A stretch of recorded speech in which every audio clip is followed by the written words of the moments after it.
Hi అండి. Mutton fry సింపుల్‌గా చేయడానికి ముందుగా మటన్‌ని శుభ్రంగా కడిగి, రుచికి సరిపడా ఉప్పు, పావు టీ స్పూన్ పసుపు, ఒక టీ స్పూన్నర కారం, ఒక టీ స్పూన్ అల్లం వెల్లుల్లి పేస్ట్ వేసి కలిపి మూత పెట్టి అరగంట పక్కన ఉంచండి. తరువాత స్టవ్ వెలిగించి కళాయి పెట్టి 4 టీ స్పూన్లు నూనె వేయండి. నూనె వేడెక్కిన తర్వాత వెల్లుల్లి రెబ్బలు చితగ్గొట్టి వేయండి. అర టీ స్పూన్ జీలకర్ర, కరివేపాకు రెమ్మలు వేసి కలపండి.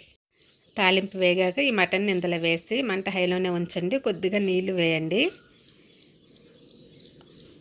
కలిపి మూత పెట్టండి. ఒక 5 నిమిషాలు మంట హైలోనే ఉంచండి. తర్వాత మూత తీసి కలిపి ఇప్పుడు మంట పూర్తిగా సిమ్లో ఉంచండి. ఇదంతా ఉడికి ఫ్రై అవ్వాలండి. కొంచెం దగ్గరైన తర్వాత ధనియాల పొడి, గరం మసాలా పొడి వేసి కలుపుకోండి. మళ్ళీ మూత పెట్టి వేగనివ్వండి. ఇదంతా దగ్గరగా వేగిన తర్వాత మటన్ ఫ్రై అనేది రెడీ అయిపోయింది. ఫ్రెండ్స్, వీడియోకి లైక్ చేయండి, షేర్ చేయండి, సబ్స్క్రైబ్ తప్పకుండా చేయండి. Thank you.